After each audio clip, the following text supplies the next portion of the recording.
Martin House is a hospice for children and young people with life-limiting conditions, somewhere for people to come if they need a break, if they need help with symptom management, specialist palliative care, somewhere people can come for end-of-life care, somewhere where we can support the whole family. We will work with them to do what they want us to do. So some families will still choose to do a lot of the care themselves, and that is fine. Others really welcome the opportunity to have a break and let somebody else take over that care. We can help at multidisciplinary meetings and just make sure that everything's joined up for the child and joined up for the family, so they get that seamless care in different environments, whether they're at home, whether they're at school, whether they're in hospital, whether they're in respite care, or whether they're in the hospice. Most of the conditions we see are genetically based. A child can be referred to us at any time following diagnosis. Anyone can refer a child. It doesn't have to be a medical professional. And when we got here, we just thought it was just the loveliest place. We just sort of chill and relax.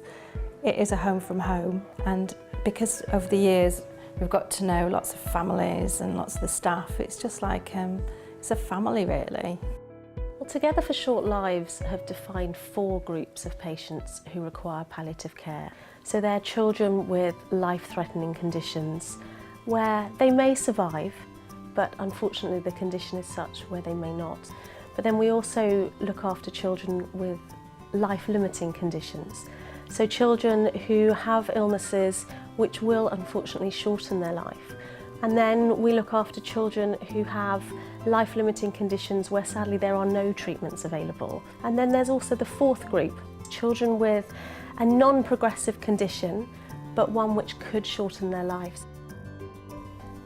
These days, more and more conditions are picked up antenatally through ultrasound scans and genetic testing. This can be devastating for families to hear. We can get involved at that very early stage and work with families during the pregnancy to discuss their options. We work alongside others who specialise in a variety of medical conditions, but we can be here to offer advice and support in specialist palliative care. We offer planned stays for families that are booked in advance throughout the year to give families a regular break. Sometimes people come for a symptom control stay if symptoms are poorly controlled or there are new symptoms. Sometimes it may be because there's a step down from hospital stays. Sometimes it may be an emergency admission because there's a crisis at home, either because of care or social situation. Admissions could be for the withdrawal of intensive care treatment, and we do offer compassionate extubations at the hospice. Sometimes children come for end-of-life care, and we can support the whole family through this difficult time. Importantly, Martin House has doctors available all of the time. So we have doctors here during the day, doctors available on call 24 hours a day, 7 days a week, 365 days a year. Martin House doesn't work in isolation. It's very important that we're part of the wider community, and our links with our professional colleagues are very important to us. One of the absolute fundamental principles in palliative care is that it's holistic care. It cares physically for the child, it cares for their body, the absolute best clinical and medical care that child or young person can have. But children are more than their condition, so we really prioritise looking at their psychological needs, their emotional care, their spiritual care. Martin House is a research active organisation. As well as carrying out research ourselves, Martin House funds a programme of research which includes work we do with the Universities of York and Leeds. The research is aimed directly at improving the quality of life for children and their families in the UK, but also in paediatric palliative care overseas. We have quite a number of clinical skills. We have nurses from both learning disabilities and paediatric nurses that work here. We also have occupational therapists, physios that work within the team, all offer very wide-ranging skills. The doctors I just feel really confident that they understand her condition and they treat it in a way that as a parent you want it to be treated. You're just met with a great big hug as soon as you walk through the door, and you know that for those few days you can just absolutely chill out, relax, and you're just here with lovely people, and it's not a sad place, it's a really, really happy place.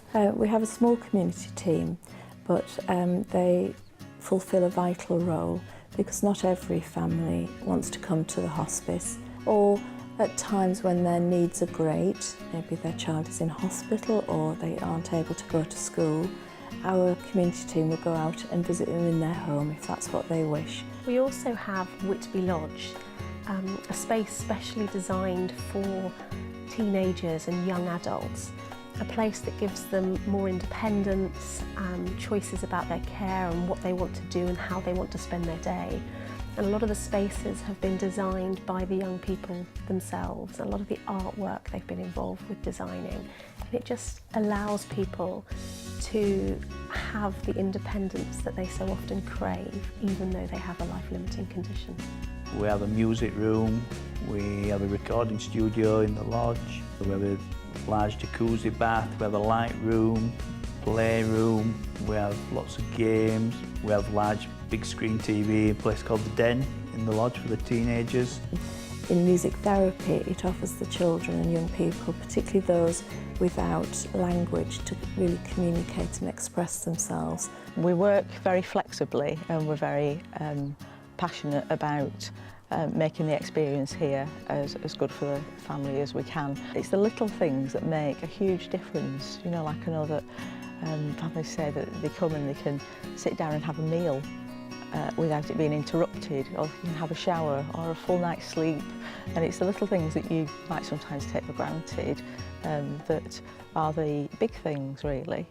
We can also help after the child has died, where some children stay at the hospice in one of our cooled rooms, where families can spend some more time with their child after their child has died, and the family can be supported throughout this time. We offer a range of support groups to the families, from the siblings through to the grandparents.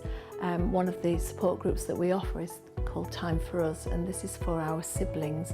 We invite them to Martin House 4 times a year, where they can come and just play with other children who are in similar circumstances to themselves, and they just come and have a good time. The other groups that we offer are bereavement support groups for siblings, parents and grandparents, and that's an important part of the work that we do. We have a community bereavement support worker who supports families whose child has died from a life-limiting condition, but sadly have not had the opportunity to use Martin House or Whitby Lodge. We've always felt at Martin House that it's really important that once a child or a young person dies, that we continue to offer support to the family. We have a lay chaplain who works with us and has done for many years, and he works with people of any faith or no faith in giving them support. Martin House has a lot of specialist expertise, but it's always the families that are at the absolute heart of everything we do. So when we leave, we're always planning the next visit, because it's just something on the calendar that we just know that we can just head towards and look forward to.